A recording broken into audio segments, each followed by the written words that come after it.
Hi, this is Reverend Natalie Jean, and it's Reverend Natalie Jean with the Word and the Word, all the words together. Today I wanted to focus on the aspect of understanding, because this past week or these past weeks we've had to have a lot of understanding in what has happened in this universe. And it is tragic to see that in this time, the 21st century, we have to go through so many errors and challenges and illusions in front of us. But in turn, I believe that everything happens for a reason. All these experiences are supposed to bring us closer to God, or bring us closer to some form of energy if you don't believe in God. But first, I'd like to start out with a prayer. Let us hold the truth that God is all there is, that God is the only power acting in our lives, that God surrounds us each and every day, that God works through us, as us, and for us in every single moment of every day. Let us hold the truth for those that are affected by everything this past week, that the light of God is surrounding them at every single moment, that there is no pain, but there is only joy and happiness to know that the lives are alive and abundant and well, that God will see them through everything and anything that they will have to go through, that there is prosperity and joy in their future, prosperity and joy right now, that the world and the universe are surrounding everybody with love and light. Amen. So I wanted to focus on understanding. And people may object and they may say something different to what I believe, but that's their prerogative. I can only speak the truth of what I know about God and my belief system and what I've been taught. And the thing here is I'm going to talk about this whole Boston thing, which was extremely tragic. It is the most sad thing to see when people are running in a charity event and they're happy, they're running, they're about to finish the finish line, and something like this occurs where one person standing, his legs get totally blown off. Why? Because the bag that was dropped carried the bomb. The dancer lost her foot. But the miraculous thing in this is that there were only 3 people that lost their lives, and every single person that was hospitalized is deemed to live and to leave the hospital. Now, for the people that have lost their lives, I send my condolences to their families and lift them up to the light, because I know that God is taking care of them at this moment. But we must look at the bigger picture of what this event has caused. It has caused a dramatic shift into more hate against the religion of, the Muslim religion, and how the Muslims appear. Now, in all of this, the first thing that was reported was that this person was black or dark-skinned. That was the first thing that was reported when they were looking for somebody. Then, all of a sudden, that's not what they looked like. They were white in appearance, and yet they were Muslims. So, but that has nothing to do with anything. They just have a belief, because all Muslims do not believe in the same thing. That is one thing we need to focus on. If we are religious people and we are spiritual people, we have to have an understanding that just because you come from one culture doesn't mean that you believe in the same ideas. That they don't believe in that jihadists are blowing up people or blowing themselves up or hurting and maiming people. I know plenty of Muslims that love everybody around them. So what this causes, it causes hate, because now every time a Muslim walks around, people are just hating, or they have something going on in their mind. Or when you board a plane or get on a bus or get in a car with somebody that's of the Muslim descent, some people are having some kind of fear that comes into their system. That is error. That is an illusion. That does not come from God. And if you claim to be religious or spiritual and you're doing that, you can't possibly be either or. We are here to love one another. We are here to embrace one another. The other thing is that how do we treat the people that have caused this calamity in the universe? Well, you know what? There's the whole thing about forgiveness. And if you're religious or you're spiritual, you will understand the aspect of forgiveness. Some people will ask, how do you forgive such things? Because you are going to understand that these people have no understanding. and that we need to pray that they have some understanding. We can't pray for the person. We can actually still pray for the person that has died through the hail of bullets. We can pray that he goes through the light somehow and that he gains some understanding on his way to the light. I don't believe in hell. I believe that the person will probably have to come back here several times to reap the penance of the things that he has done. Now you have this young kid who's 19 years old. Not one bad thing has been said about this young individual. So you have the aspect of brainwashing. His brother told him several things and he followed. He admired his brother so much. Can you blame a kid for admiring his brother? Whether that 19-year-old knew right from wrong, he wanted to please his brother, and I guess he believed in the things that his brother was telling him. Now, when I was watching this, I actually felt sorry for that young kid because he was brainwashed. He wanted to follow his brother. This kid was a kid that was often doing charity work. He encouraged other people. What would make this child just all of a sudden decide that he is going to follow his brother and decide to do away with people? My thing is the question that I have, if he knew his friends were in the surrounding area, would he have allowed this to take place? I don't know.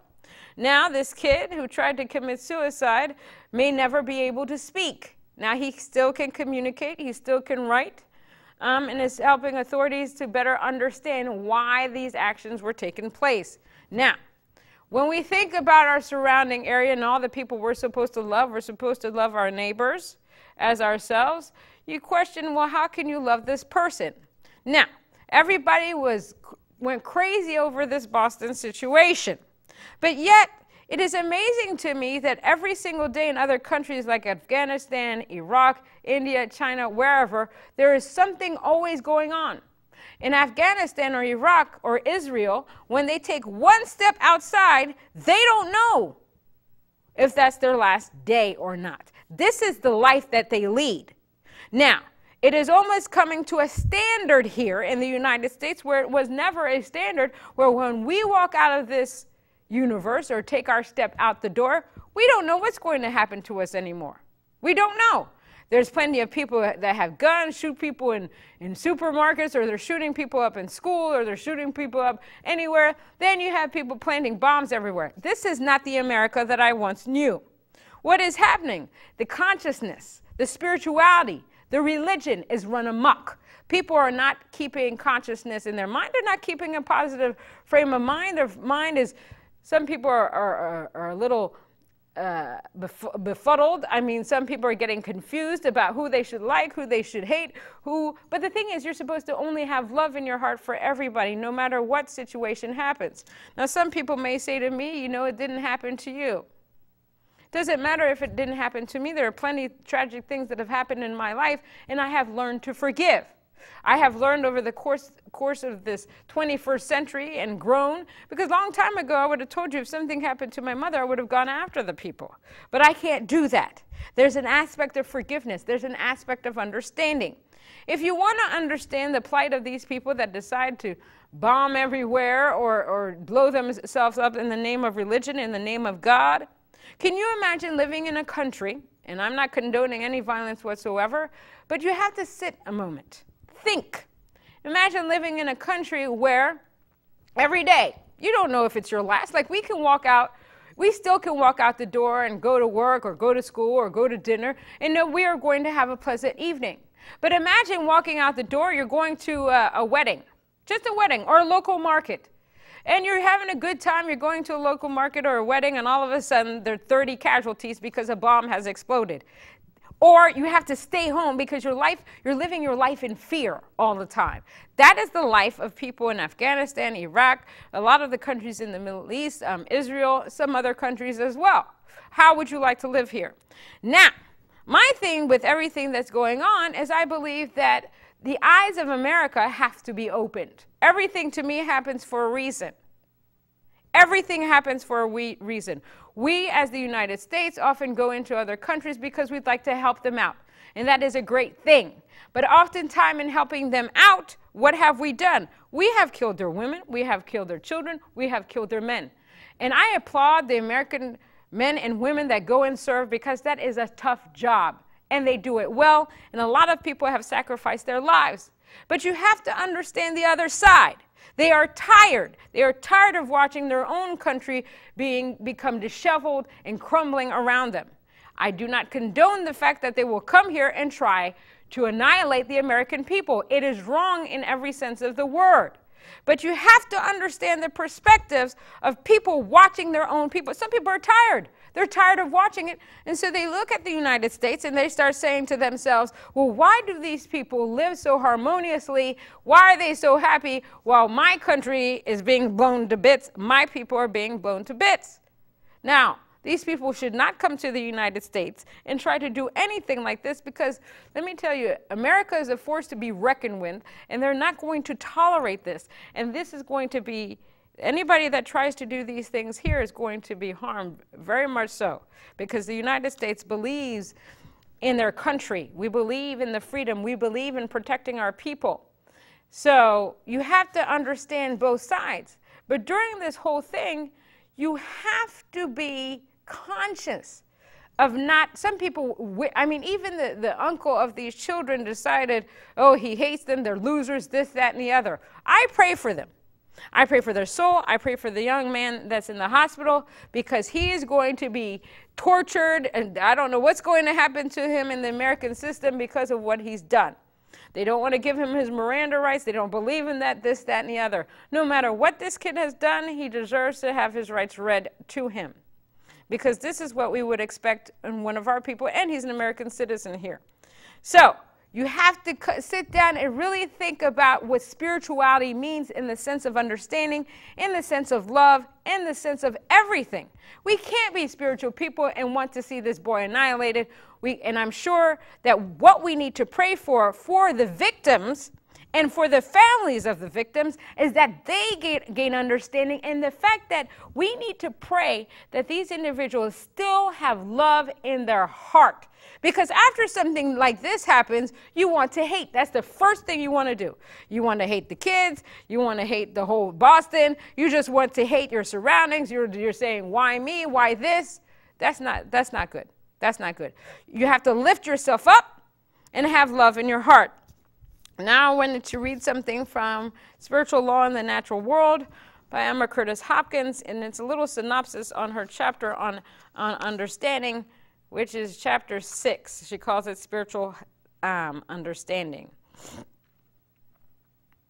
Nothing will hasten us into the shining forth of understanding more surely than doing kindly and speaking kindly to all who are trying to help the world by healing and teaching with truth, even if they have not the same interpretation of it in every particular that we have. There are diversities of gifts, but the same Spirit. They use all the light they have. Let me repeat that, because it's important to understand that we can be different. We can have different beliefs. There are diversities of gifts, but the same Spirit. They use all the light they have. So each one of us uses the light that we have, that God has bestowed upon us. If we speak unkindly of our neighbor's character or work, or of his ministry of healing and teaching, we have not the love of that is understanding. For those who have it have no desire to speak unjustly or unkindly of anyone. So if you're a spiritual being, you're not going to speak unkindly of anyone, even in the worst situations. They fellowship with all the world in love, and nothing can resist love. It is powerful and fearless. God is love. If we knew anything of the law of spirit, self-preservation alone would keep us from speaking critically of one who is doing his or her best. For to do so is only throwing a shadow over our own powers, and it will not harm the one we criticize, for they shall be hid from scourge of the tongue.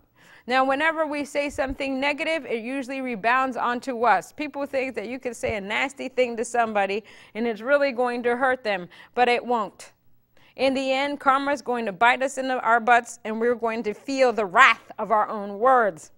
If we hold prejudice, we carry about with us a dark shadow that will hinder our own work. Criticism and rebuke are to the mind as acid to the blood, and impede the light of our understanding. We must cleanse the thought of uncharitableness by denial. as one cleanses the blood from acid. We give nourishing food to purify the blood, and in like manner, we must give the mind the pure food of true thoughts, of loving, kind thoughts, that there may be no room for uncharitable ones. Charity is the most rapidly working and powerful feeling of the mind, for it is a love at work and makes us love all mankind justly and generously. It eases and heals us, binds us to all mankind, and causes us to shine with understanding. We must refuse to criticize the beliefs of people, their creeds, for these creeds have given great help to those who had no other light. Let me repeat that because that's important. We must refuse to criticize the beliefs of people, their creeds, for these creeds have given great help to those who had no other light. We must not say that the orderly arrangement of mental processes is not scientific, for we hereby show ignorance of mind. If we say that mental is a wrong term to apply to the science of spirit, we show that we do not remember that mind is spirit. The science of mind is surely mental science. To say that spiritual is better termed than mental shows that we have caught the meaning of but one word instead of two words. Spirit and mind are identical in terms and in truth. Some do not like one term and some another, but this is foolishness. All words are wide and deep and lofty when they are names of deity. We must not criticize names, but give them the noblest significance possible. For to understand grandly and nobly will make us grand and noble in our work. Our work is to cause the light to shine in dark places by causing sickness, feebleness, and age to drop away from men, and true health to spring forth, and sorrow, sin, and death to flee before the joy, peace, and life we call forth by our words. For we only prove to the world the perfect state of goodness, whereunto all were created. Our work is to speak the truth to our neighbor. And that truth is plainly given. It is not calling each other poor worms of the dust, or in scientific cheats, or in anything that no child of God ever was, since God made them in his own image and likeness. In speaking to our neighbor, we have a powerful but dangerous instrument at our command. By speaking only truth, we use it for our own and others' blessedness. By speaking falsehood, we hide ourselves from peace and happiness. For every word we speak goes forth only to come back with double the power with which we sent it forth. A true word is twice blessed. It blesses him who gives, him who receives, and more. For it returns to the giver with an added blessing. So, in essence, whatever we say has to be extremely positive. We want that back in return. We don't want something negative to come back at us. This instrument of health and disease is the tongue. A great deal has been said of it by scripture writers. James calls it a little member, but a fire and world of iniquity, an unruly evil full of poison, and says no man can tame it. He was speaking of mortal man and was quite right. For mortal man never has tamed the tongue. It has been and is a source of evil themselves, as David predicted. Solomon said, death and life are in the power of the tongue. We have been taught from certain fetid localities arises miasma that creates pestilence. Is there anything more foul and deadly than a slanderous, uncharitable tongue? And is it not the miasma from such in the aggregate that produces what is called pestilence? In a recently preached sermon, Talmage said that God puts his finger upon Vesuvius and destroyed Pompeii and Herculaneum, as he destroyed Sodom, Gomorrah, and 3 other ancient cities, all for profligacy, and that he has plenty more volcanic monsters to let loose upon our modern wicked cities. His God, then, is a destructive force, through fear of whom people must be controlled. This is the idea of God that has reigned for so many ages. But fear of him has never made people happy and good. It has only made persecution and bloodshed rightful in his name. On the name of worship of this God, every crime has been committed against his creations. Our God is not of this kind and never destroys, for he is only good, and good is the only creator. I've got to repeat that. Our God is not of this kind and never destroys, for he is only good, and good is the only creator. The destructive force is the thoughts of sense. Were not all those cities given over entirely to sense life and thought? Can we suppose that there was a single truly spiritual-minded inhabitant? For even their gods were sense gods. Did not their own impure thoughts filling the atmosphere cause their destruction? Material science teaches that impurities will cause spontaneous combustion, as do certain gases in the atmosphere when united. According to the science of mind, impure thoughts vitiate the atmosphere and are variable in nitroglycerin, bringing volcanoes to action. Error is its own destruction. What we need there is that the world be taught the importance of thought, and that they are thus responsible for their own lives instead of being taught to fear the only power there is, and which is only good, instead of being taught that God is the cause of destruction. So the first step towards understanding of truth is to guard each thought and word and keep them true. For words of truth spoken, either audibly or silently, heal and make wise and peaceful. They quicken to action such a change for the better, that we wonder how so great a power has been unobserved for so long. We no longer worry over things that once troubled us, for we know how to put that off from us by the word of our speaking. True words cause us to enter into a new country where disease, sin, and death are not known. All is health and joy, peace and plenty, home and harmony. These things are ours, for by our words we are justified, become just like our words.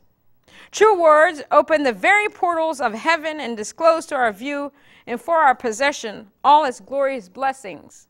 Because true words bring harmony within around us, and harmony is heaven. It is easy to see that if we are in a state of harmony, all who come near us are influenced by it. We have all seen the effect one cheerful person has upon a room of people who are disposed to be rather gloomy. It is like a stream of sunshine in a dark room. And we have also seen one gloomy countenance through a shadow over a number of people and cause a feeling of depression. These states of mind are quickly transmitted, and they are illustrations of the power of thought being transferred from one to another. How one malicious, revengeful person can affect others by talking, carrying the venom of his disposition in his words and manner, even to the extent of making them ill, so potent it is the mental influence. If these are the effects of the untrue condition of thought and word, how powerful the true word must be and is. So when you hear this, this is basically telling you, because of the things that have happened over the past week, what we can become is people that are full of hate, and we want to have revenge, and we want to have all these things. But the thing is that you can have all that stuff in your body and your mind, and it's only going to destroy you. It's only going to affect you. It's not going to affect the person you want to throw your wrath at. So you're going to have the stress, you're going to have the ulcer, you're going to have the heart attack because you're full of this hate and negativity. It does nothing for you. Rather sit still and have some kind of understanding that everything happens for a reason and life will go on. When I say everything happens for a reason, obviously God is trying to show us that there is a change that needs to happen here in the United States, over in another country, in the planet, the universe. Something needs to change. And what is that? There's got to be more love in our surroundings. True words teach us of our wisdom as spirit one with all wisdom, for understanding is wisdom from on high, shining upon us and through us and from us without measure. True words disclose to us that we are one with all power, for they heal and bless as has been declared. The tongue of the wise is health. To speak truth is to shine with spirituality, to glow with power, to be clear of perception, and to show forth the glory of understanding. For the entrance of thy words giveth light. To speak the truth is to be godlike. The wisdom from on high or understanding does not come from reading books, giving of lectures, talking in a scientific manner, or memorizing statements to repeat to others. If we would understand the doctrine, we must do the will. Talking ever so fluently is not doing the will, although it may give to someone else the truth to live by. Talking truth one moment and talking condemnation of someone whose ways differs from ours or who does not act as we think is proper the next moment is not speaking truth, is not living it. By our words, we are condemned. So every time we talk against something or someone because they don't believe as we do, we are condemning them. And this is not the words of God. This is not what God has preached. This is not the message of God. We must love one another as ourselves. Why do you think God put so many different religions on the earth? He's trying to show you, as I always say, the beauty of Him in everything. And it's up to you to be able to see the beauty of God in every religion. God gave you that key, and it is up to you to open that door for you to love everybody on this earth. Sometimes people erroneously think that they can use this law to decree against others. They do not consider their words, for they mean that they will use God to destroy His own children.